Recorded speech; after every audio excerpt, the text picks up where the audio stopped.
UFC Fight Night, Emmett versus Murphy has just wrapped up and it's over. And it was pretty mid, and I'm going to give you my reaction and instant thoughts to what was a bad card in the Apex. A few small moments of, okay, that was fun, but a lot of other moments of, gosh, when will this be over so we can move on to UFC 314? Yep. All right, but yeah, I'm just going to get into it and breeze right through it. Talita Alencar versus Vanessa Demopoulos happened, and I was asleep for the whole thing. And it looked like Talita Alencar just got her down wherever she wanted. And it's just a little bit weird because she couldn't get down Stephanie Luciano. Sam Hughes easily got her down. It's just, I don't know. What does that mean for Sam Hughes? Her double legs are extremely good, or Vanessa's way worse than Stephanie? Who knows, man? Who knows? Let's move on. Great fight. Nah, terrible. Martin Bidet versus Uran Satibadiv happened. It was a close fight. Bidet won. Victor Henry versus Pedro Falcao. Oh, dude, I actually can't even be bothered, man. I actually really can't even be bothered to do this. What really happened? What really happened? Do you want to talk about the Victor Henry Pedro Falcao fight? No? All right, let's just skip to the good ones. All right, Loma Lookboonmee clearly beat Estela Nunes. She won the last 2 rounds. Now, this is going to get no views. I'm not even going to timestamp this. Bidet, I thought Bidet won. No, like, Uran could have won rounds 1 and 3. But I do get Bidet winning. He held him up against the fence a lot.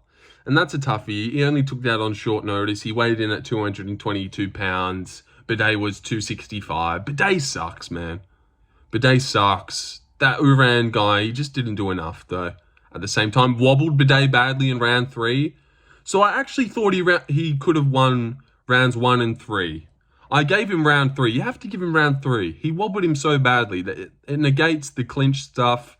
And round 1, he was pressing forward, landing more. So, honestly, I'm not too sure where the judges went round-wise this way, but I wouldn't mind seeing the scorecards. But yeah, move on to Victor Henry, Pedro Falcao.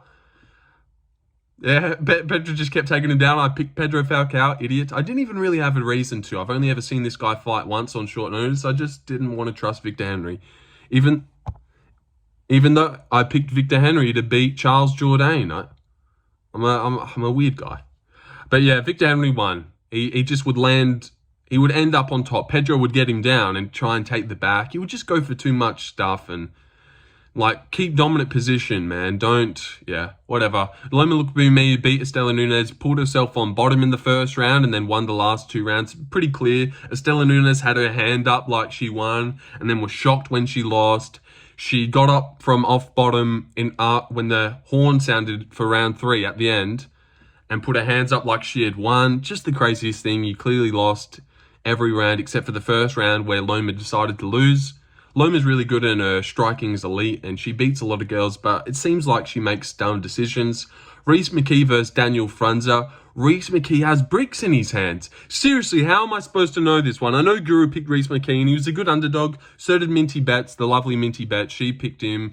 The odds kept getting closer and closer together during the week. So Rhys McKee was a good pick. But Daniel Frunze was coming off 5 KOs. He just KO'd a guy who was 17-1 in the Contender Series. Rhys McKee has never won in the UFC, losing to guys like Ange Lusa, losing to guys like Chidi, which isn't bad, but it's just like, all right, so Rhys McKee's the top level. But then he versus Daniel Frunze, and he drops him instantly. And then he drops him again, and he drops him with every clean shot he lands. He's got stones in his hands, and he says that in his post-fight interview, that he feels like he has bricks in his hands. And seriously, it looked like it. In the first 30 seconds, he jabs Daniel Frunze, and Daniel's eye is fucked. It's fucked. It's like he broke an orbital. It instantly starts swelling up badly, and it's like, what was in that jab? Rhys McKee hits like a truck. So yeah, it's just insane. First round KO, well, doctor stoppage in between the corner of round 1. Daniel Frunze is a tough bastard to even survive. He got dropped 3 times and I just spat over to the wall there. But yeah, Rhys McKee, he finally got a win in the UFC and you could kind of feel like it was coming for him. That many fights, you're going to win one soon. Daniel Frunze, it's his debut. He drops it. A lot of people drop their debut. How old is Daniel Frunze? But man, just a crazy fight and honestly a really good fight. They almost deserve fight of the night because this was the best thing that happened on the whole card. It's not even close. A great first round. One of the best first rounds of the whole year. Rhys McKee looked great. Looked really good, I suppose. But not really that good as well. Daniel Frunze looked like he had good head movement and good snap, but I don't know. Yeah, he just lost. Deone Barbosa versus Diana Belbita. Good win from Reece McKee, man. Wasn't expecting that. Deone Barbosa takes down Diana Belbita and gets the first round submission. I said armbar. She got an arm triangle. But I also picked the minute. If you were there on my live stream, I picked the minute in this one as well. The last minute of round 1. So yeah, good on me. First round submission, easy money. Easy money for anyone with a brain. She just got subbed in the first round by Molly McCann. So do you reckon the jiu-jitsu girl who's actually good at wrestling will get a first round sub? Yes. Yes, he will. Torres Fitty versus Robert Valentin. Now, allegedly, I switched to Robert Valentin. But in my prediction video, I actually called this one exactly right. I said he would win the first 2 rounds, taking him down. He doesn't have the jiu-jitsu submission ability that Ryan Loader has, so he's not going to be able to finish Robert Valentin. And then Robert Valentin will do good in round 3 to a gas Torres Fitty. I don't know how you're going to be able to stop Torres' double legs, but he's not good at the same time. He can't control anyone, doesn't really get any damage off, not good at jiu-jitsu. We'll try and take the back, but it's like, you're just too big. You're never going to be able to take the back standing. Yeah, he's like a little brick bull. It's crazy, but yeah, really boring fight. The worst fight on the card. Dana was right for not signing him. There's nothing to this guy apart from he looks like a specimen.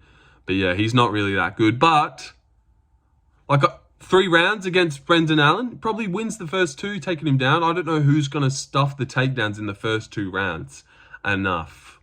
But yeah, Torres Finney's decently strong, but it's not like he's good. But it's like, who's going to stop that? I would love to see Brad Tavares versus Torres Finney. Does Tavares stop that? Probably not. So I don't know. Yeah, crazy. But yeah, Robert Valentin just not doing enough, man. All right, moving on. Ode Osborne flatline KOs Louis Gurule in the second round. Out of nowhere, Louis Gurule wins the first round grappling. His striking looks pretty shitty. Ode actually looks really calm and switched on, landing good, precise strikes. But yeah, catches him going for a leg kick on one leg. So good time to catch him. Drops him super bad and finishes him off. So hats off to Ode Osborne. Gets this one right. Gets this one done. I got this one wrong. Brad Tavares gets a decision win over Gerald Meerschaert. He was slow. He landed more. It was exactly what everyone said. He wouldn't be able to get him down. Brad Tavares is impenetrable when it comes to takedowns. And Gerald, I don't know, just slow. 1 round 3 though, of course. A lot of good 1-2s from Gerald. And Gerald from Brad. And Gerald showed a really good chin, because Brad landed some good shots. Let's move on. Chang Ho Lee versus Cortavius Romius. I don't know, just an armbar merchant being on back, but then he would pull himself on bottom for an armbar.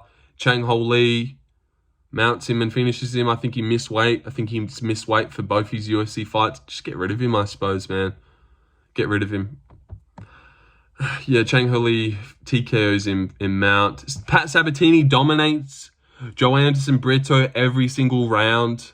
Doesn't give Joe Anderson any moment of success. Deshaun got this one right as well. You better be watching this, Deshaun, seeming I'm shouting you out. But yeah, Pat won me some money though. So shout out Pat. Pat by points. I said that towards the end. But yeah, I picked Brito. I picked Cortavius. And Lerone got a clear decision win. Not a lot happened. Not the best fight, blow your hair back, but it was decent. Like, I don't know, man. I don't even know what to think. Josh Emmett won round 1, but got cut at the end. I actually got cut from a head clash, so he definitely won round 1. Relentlessly grappled in round 2 and took a lot out of his tank, even though he was doing really well on the feet. So yeah, lost round 2. Good spinning back kicks and body kicks from Lerone. Lost round 3 as well. Can't even remember what happened in round 3. Round 4, I gave to Josh Emmett. Landed better, but got cut at the end. Lerone just didn't do too much. And then round 5 was super close as well. But then with a minute left, Lerone landed a good shot and kind of won himself a close round that not a lot had happened and it was up for grabs to win. But he could have won round 4 as well. It was hard, man. Josh does trick you by swinging hard and a lot. Like swinging with all his might. It does trick you. Also, something I forgot. One of the judges gave Robert Valentin 30-27, which was hilarious. Gave him every round against Torres Finney, which just can't happen. Also, Robert Tinner's 10-5 now, which looks terrible. Seeming we all kind of had high hopes for him coming off tough. But yeah, gave him every single round. What else happened that was weird? Not a lot. Just a quick recap. Toledo Alan Carr. Well, I kind of just did a quick recap, so I'm doing a quicker one. Toledo, forget that. Forget Victor. Loma look. Reese McKee and Daniel Frunza have a great first round. Reese McKee has bricks in his hands. Dione gets a first round sub. Valentin KO. What? Started making shit up there. Ode. Fuck. All right. See, this is what happens when I go live for the Fight Companions. There's no energy left for me to event recap, which I love event recaps. They're my bread and butter. If I was a fan of my channel, keen for someone to talk about the event I just watched for half an hour and seeing me for 10 minutes, I'd be pissed at myself. If I seen Guru post an event recap that went for 12 minutes, I would be so mad. Like he sold out, I'm missing out. Like missing out on a good half an hour event recap, but whatever, I'll get more established, I'll get better at things and better at life. I'm only 21, I've got the whole world ahead of me. The world is my oyster. Success is coming, it's right around the corner. Yep, and take the L, Nubby. Loser, no friends. All right, I suppose what I did there. Not really too sure what to talk about. What did I go on the card? 1-0, 1-1, 1-2, 2-2, 2-3. I picked Valentin 2-4. But man, I picked the Finney fight exactly right on my prediction video and then switched. 2-4, 3-4, 3-5, 4-5, 4-6. Didn't pick the Bidet fight. 4-7. It's not the worst. 5-6 if I stuck to Finney. Oh God. Next week I'll do really well, I promise. All right, I'll see you guys. And I won $120. We all seen that, right? Instead of ending it. Hi, Mom.